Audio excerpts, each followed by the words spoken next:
Hello, everyone, and welcome back to Soft Stories. I'm Stratton, and this is a very special little mini-series that I'm going to be doing about one of my absolute favourite children's books that was read to me and that I read when I was growing up. My sister actually recommended this book for the series, and I'm so glad she did, because it is such a wonderful little story full of songs and rhymes and beautiful illustrations by Norman Lindsay, who also, as you can see there, is the author of the book. It's one of the great classics of Australian children's literature, and I am so delighted to be able to share it with you. And I'm particularly delighted because this copy right here is very special to me. This copy actually was given to my mother, Tracy, when she was 6 years old, which is absolutely lovely. I adore books because they have histories, and this one has a history that is not only a pleasant one, but is one that is intimately associated with my history with the book. My mother was given it, she read it as a girl, and she passed that story, that experience, on to me. And so I'm delighted now to be able to share it with all of you as well. So let us go ahead and turn the page. There he is, the titular magic pudding. His name, by the way, is Albert.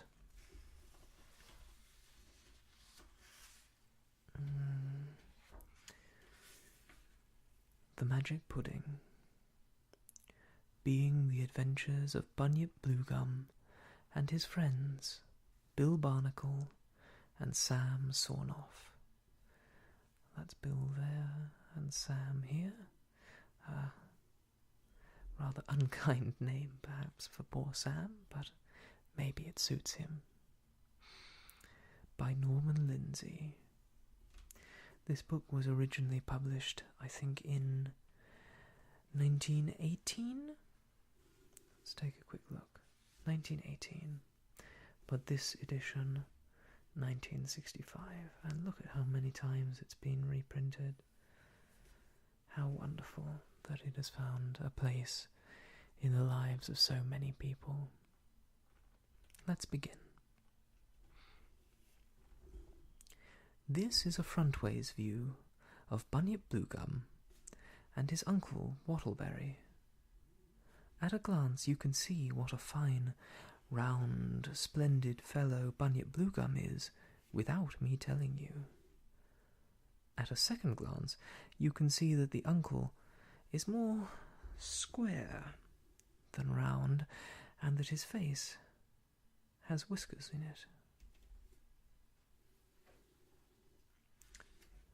Looked at sideways, you can still see what a splendid fellow Bunyip is, though you can only see one of his uncle's whiskers.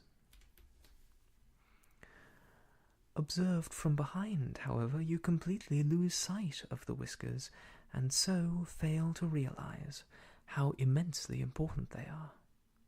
In fact, these very whiskers were the chief cause of Bunyip's leaving home to see the world, for, as he often said to himself, "Whiskers alone are bad enough, attached to faces coarse and rough, but how much greater their offence is when stuck on uncles' countenances."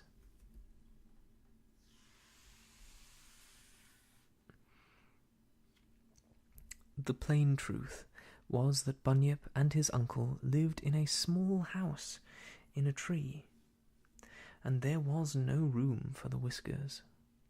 What was worse, the whiskers were red, and they blew about in the wind, and Uncle Wattleberry would insist on bringing them to the dinner table with him, where they got in the soup. Bunyip Bluegum was a tidy bear, and he objected to whisker soup, so he was forced to eat his meals outside, which was awkward, and besides, lizards came and borrowed his soup.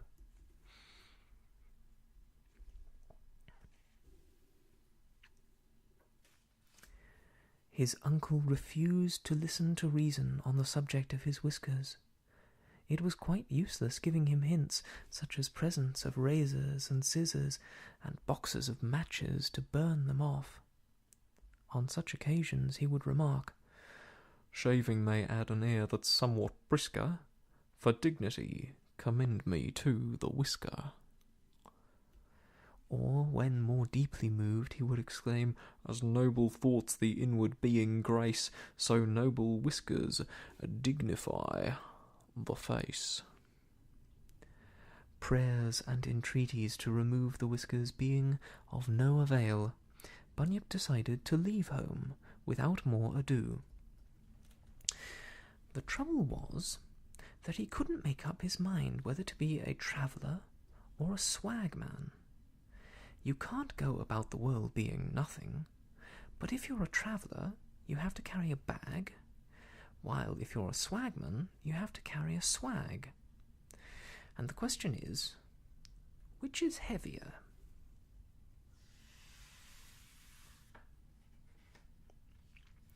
At length, he decided to put the matter before Egbert Rumpus Bumpus, the poet, and ask his advice.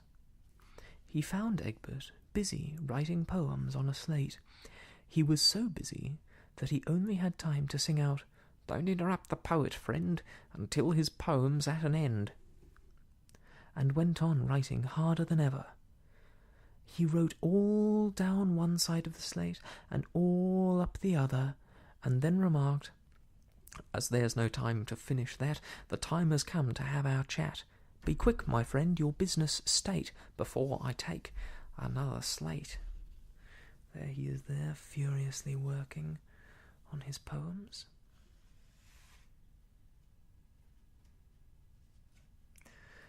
"The fact is," said Bunyip, "I've decided to see the world, and I cannot make up my mind whether to be a traveller or a swagman. Which would you advise?" "Then," said the poet, "as you've no bags, it's plain to see a traveller you cannot be. And as a swag you haven't either, you cannot be a swagman neither. For travellers must carry bags, and swagmen have to hump their swags like bottle-os or ragmen.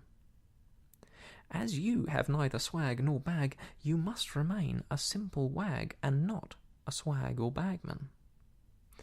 "Dear me," said Bunyip Bluegum, "I never thought of that. What must I do in order to see the world without carrying swags or bags?" The poet thought deeply, put on his eyeglass, and said impressively, "Take my advice. Don't carry swags, for bags are just as bad as swags. They're never made to measure. To see the world, your simple trick is but to take a walking stick, assume an air of pleasure, and tell the people near and far you stroll about because you are a gentleman of leisure."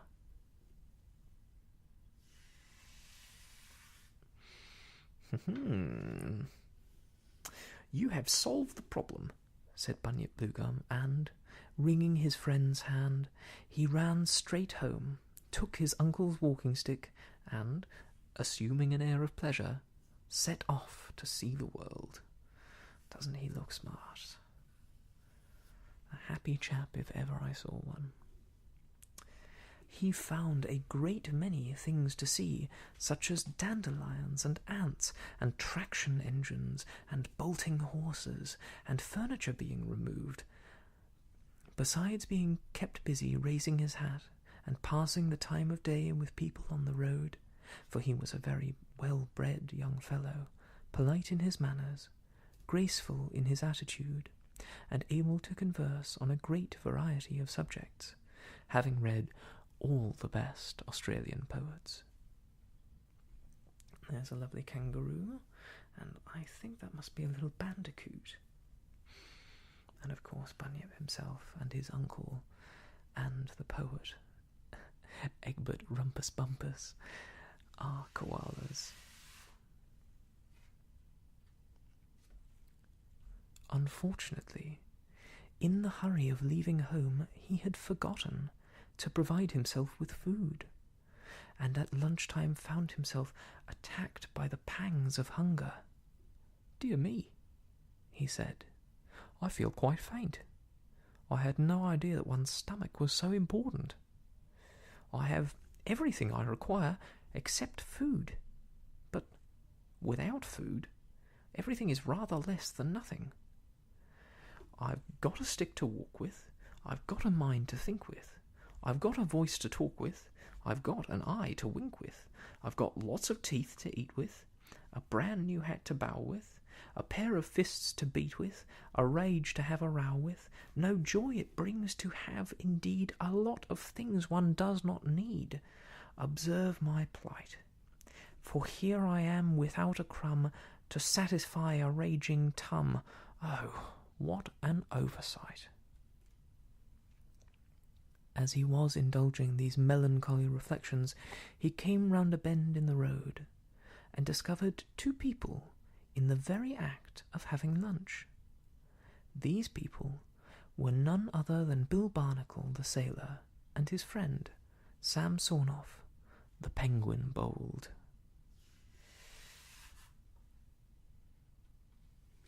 There they are there. Bill was a small man with a large hat, a beard half as large as his hat, and feet half as large as his beard. Sam Sornoff's feet were sitting down, and his body was standing up, because his feet were so short and his body so long that he had to do both together. They had a pudding in a basin, and the smell that arose from it was so delightful that Bunyip Bluegum was quite unable to pass on. "Pardon me," he said, raising his hat, "but am I right in supposing that is a steak and kidney pudding?" "At present it is," said Bill Barnacle. "It smells delightful," said Bunyip Bluegum. "It is delightful," said Bill, eating a large mouthful. Bunyip Bluegum was too much of a gentleman to invite himself to lunch, but he said carelessly, "Am I right in supposing that there are onions in this pudding?" Before Bill could reply, a thick, angry voice came out of the pudding, saying, "Onions, bunions, corns and crabs, whiskers, wheels and hansom cabs, beef and bottles, beer and bones, give him a feed and end his groans." Albert," said Bill to the pudding, "where's your manners?" "Where's yours?" said the pudding rudely, "guzzling away there, and never so much as offering this stranger a slice." "There you are," said Bill. "There's nothing this pudding enjoys more than offering slices of himself to strangers." "How very polite of him," said Bunyip. But the pudding replied loudly, "Politeness be sugared, politeness be hanged, politeness be jumbled and tumbled and banged. It's simply a matter of pudding on pace. Politeness has nothing to do with the case." "Always anxious to be eaten," said Bill. "That's this pudding's mania. Well, to oblige him, I ask you to join us at lunch." "Delighted, I'm sure," said Bunyip, seating himself. "There's nothing I enjoy more than a good go-in at steak and kidney pudding in the open air." "Well said," remarked Sam Sornoff, patting him on the back. "Hearty eaters are always welcome."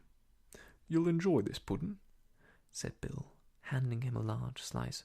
"This is a very rare pudding." "It's a cut-and-come-again pudding," said Sam. "It's a Christmas steak and apple dumpling pudding," said Bill. Shall I tell him?"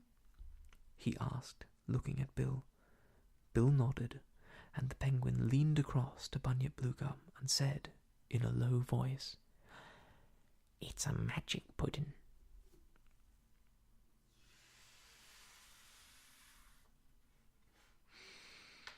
"No whispering," shouted the pudding angrily. "Speak up. Don't strain a pudding's ears at the meal table." "No harm intended, Albert," said Sam. "I was merely remarking how well the crops are looking.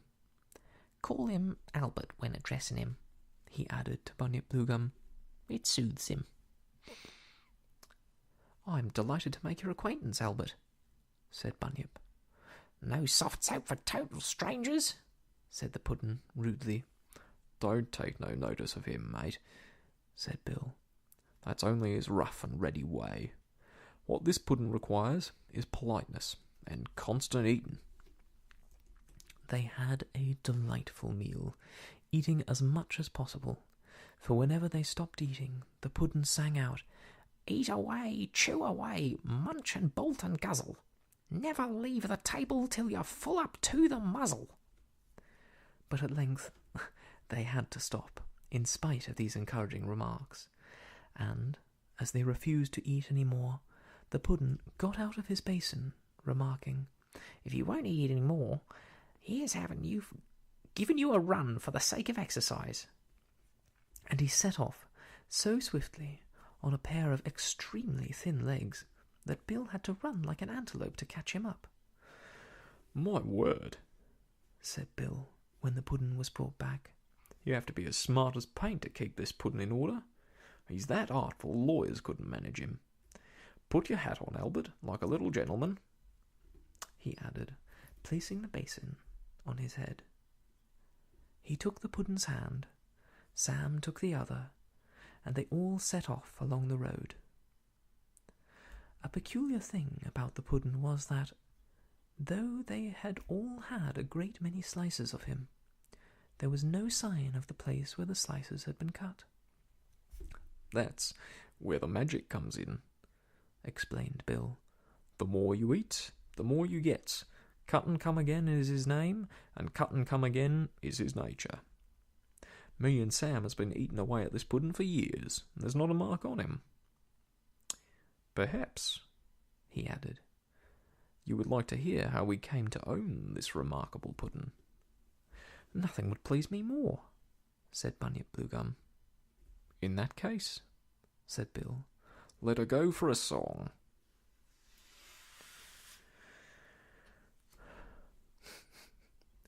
Ho, the cook of the saucy sausage with a feather called curry and rice, a son of a gun and as fat as a tun, with a face as round as a hot cross bun, or a barrel, to be precise.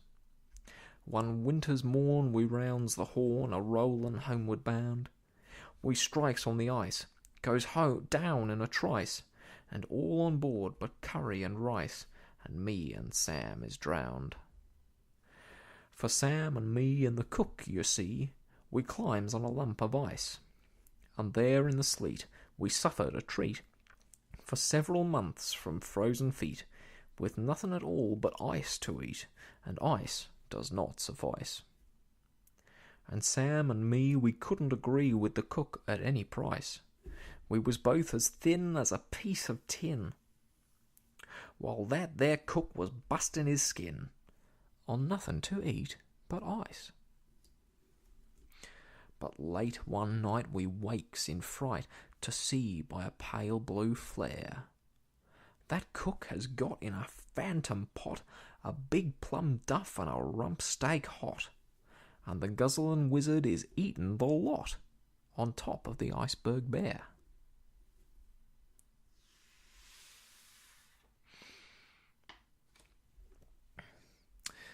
"There's a verse left out here," said Bill, stopping the song, owing to the difficulty of explaining exactly what happened when me and Sam discovered the deceitful nature of the cook. "The next verse is as follows.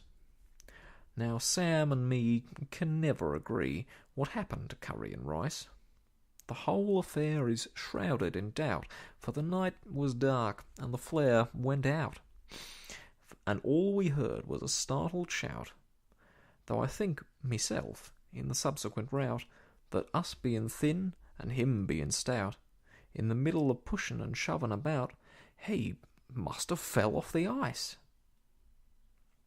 "That won't do, you know," began the pudding, but Sam said hurriedly, It was very dark, and there's no saying at this date what happened."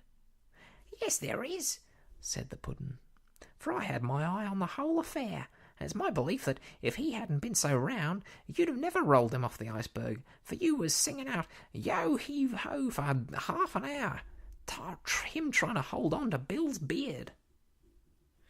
In the haste of the moment," said Bill, "he might have got a bit of a shove, for the ice being slippy and us being justly enraged.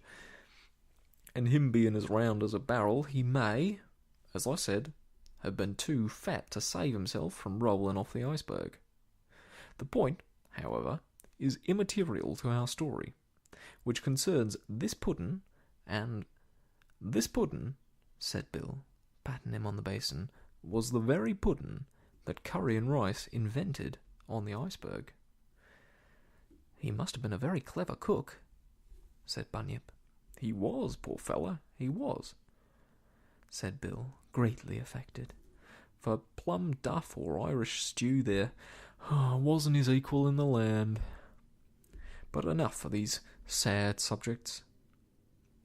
Pausing only to explain that me and Sam got off the iceberg on a homeward-bound chicken coop, landed on Tierra del Fuego, walked to Valparaiso, and so got home, I will proceed to enliven the occasion with the ballad of the boatswain's bride.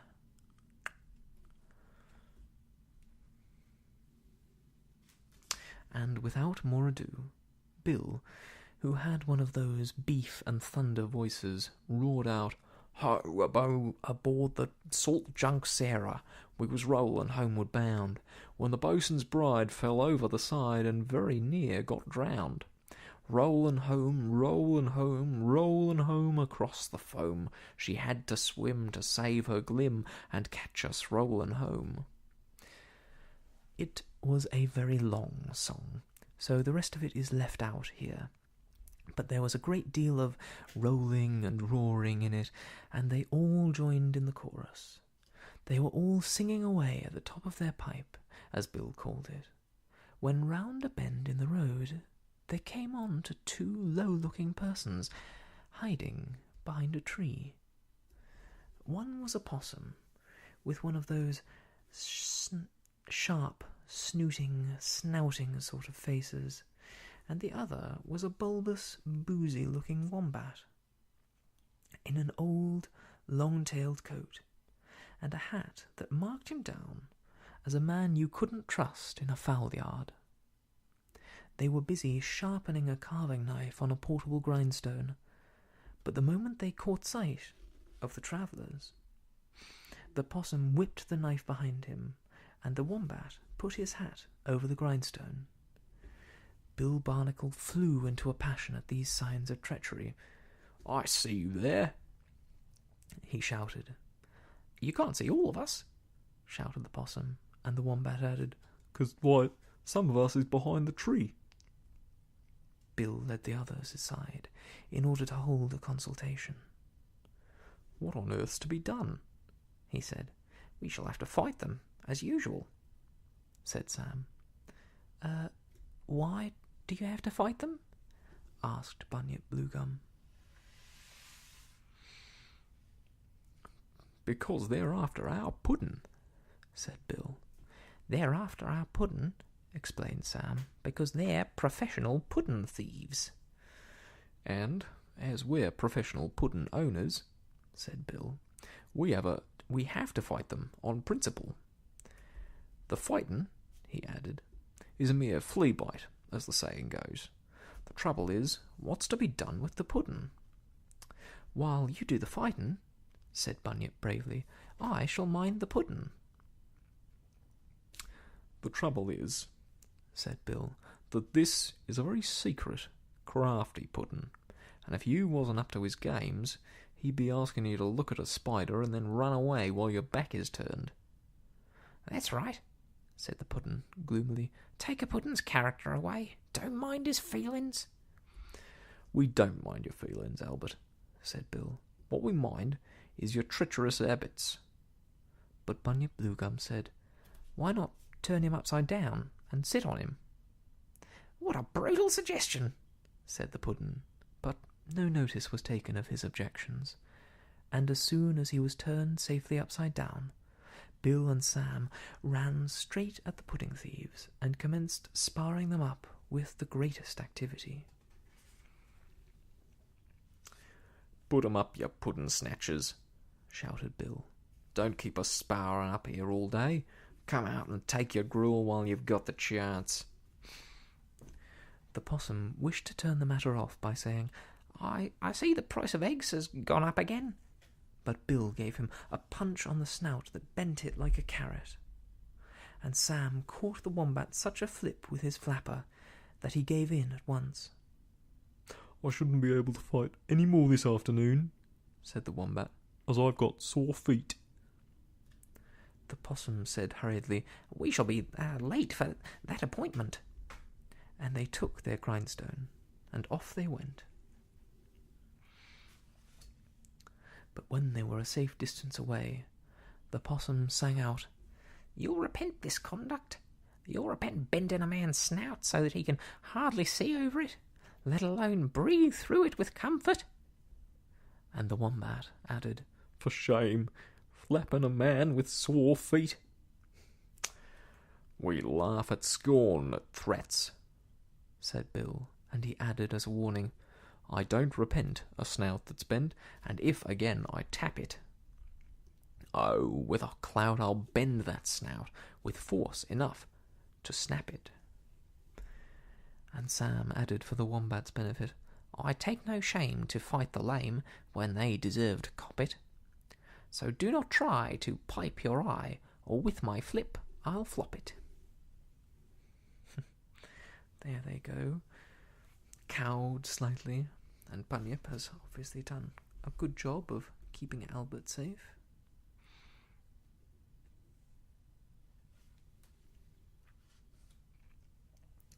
The puddin' thieves disappeared over the hill, and, as the evening happened to come down rather suddenly at that moment, Bill said, "Business being over for the day, now's the time to sit about making the campfire." This was a welcome suggestion, for, as all travellers know, if you don't sit by a campfire in the evening, you'll have to sit by nothing in the dark, which is a most unsociable way of spending your time. They found a comfortable nook under the hedge, where there were plenty of dry leaves to rest on, and there they built a fire, and put the billy on, and made tea. The tea and sugar in 3 tin cups and half a pound of mixed biscuits were brought out of the bag by Sam, while Bill cut slices of steak and kidney pudding from the pudding. After that, they had a boiled jam roll and apple dumpling, as the fancy took them, for if you wanted a change of food from the pudding, all you had to do was whistle twice and turn the basin around. After they had eaten as much as they wanted, the things were put away in the bag, and they settled down comfortably for the evening. "This is what I call grand," said Bill, cutting up his tobacco. "Full and plenty to eat, pipes going, and the evening's enjoyment before us. Tune up on the mouth organ, Sam, and off she goes with a song."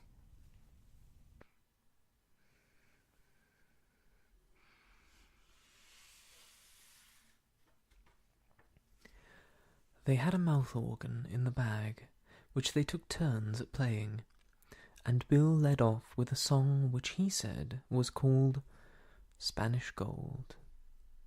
"When I was young, I used to hold I'd run away to sea, and be a pirate, brave and bold, on the coast of Caribbee.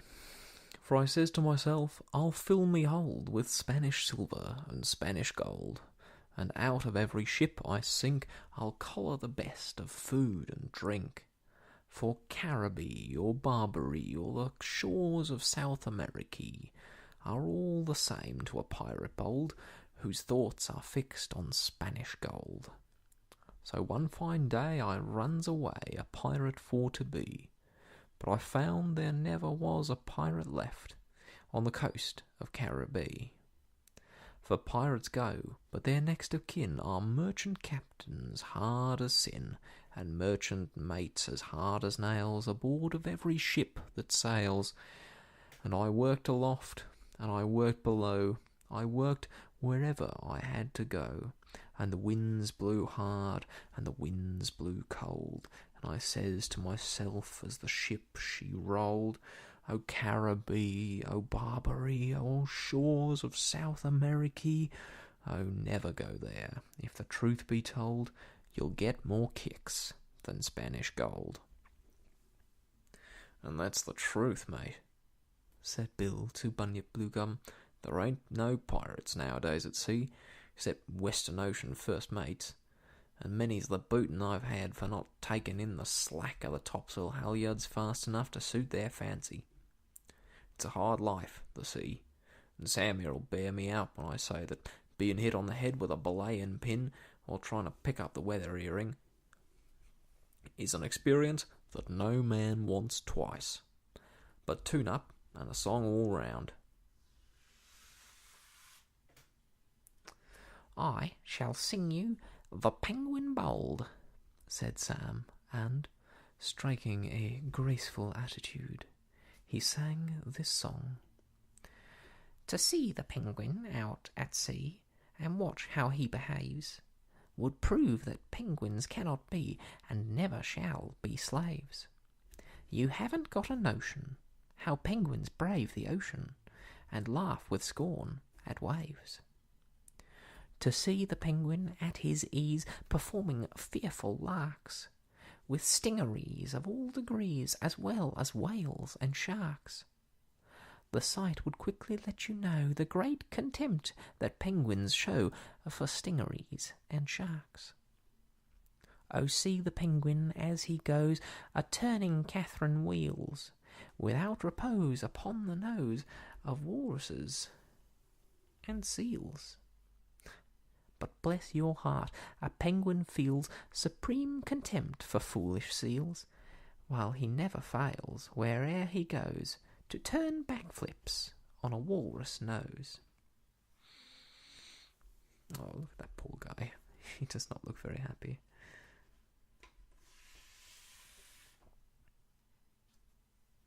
It's all very fine, said the pudding gloomily, singing about the joys of being penguins and pirates.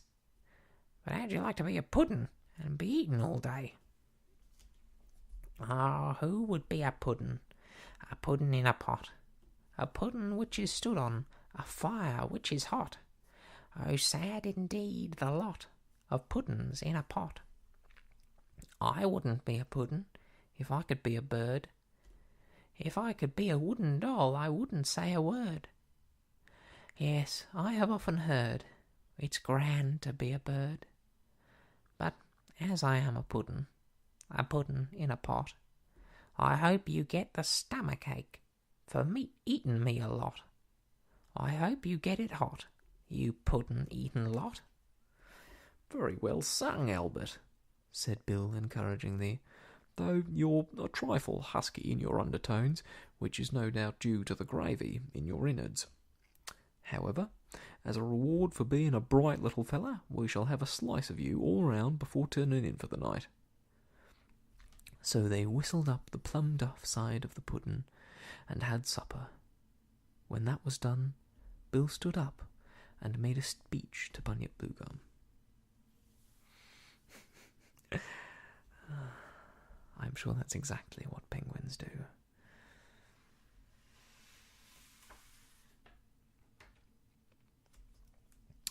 I am now about to put before you an important proposal, said Bill. Here you are, a young, intelligent fella, going about seeing the world by yourself? Here is Sam and me, two as fine fellas as ever walked, going about the world with a pudding. My proposal to you is join us and become a member of the Noble Society of Pudding Owners. The duties of the society, went on Bill, are light. The members are required to wander along the roads, indulging in conversation, song and story, eaten at regular intervals at the pudding. And now, what's your answer? My answer, said Bunyip Bluegum, is done with you. And shaking hands warmly all around, they loudly sang the Puddin' Owners' Anthem. The solemn word is plighted, the solemn tale is told. We swear to stand united, three puddin' owners bold. When we with rage assemble, let puddin' snatchers groan, let puddin' burglars tremble, they'll ne'er our puddin' own. Hurrah for puddin' ownin', hurrah for friendship's hand, the puddin' thieves are groaning to see our noble band. Hurrah, we'll stick together, and always bear in mind to eat our puddin' gallantly, where'er we are inclined. Having given 3 rousing cheers, they shook hands once more and turned in for the night. After such a busy day, walking, talking, fighting, singing, and eating puddin', they were all asleep in a pig's whisper. And that is the end of the first slice of the magic pudding. There are 4 chapters altogether, so we will go through 4 episodes. I really hope that you have enjoyed this book with me. As I say, it is something that is very nostalgic for me, and coming back to it after several years of not having read through it, it's a delight to see what I remember and the memories that these beautiful illustrations call to mind. And I'm glad that I could share that with you, and I'm glad that we could do so with the copy that belongs to my mother. So thank you for joining me, and until next time, goodbye.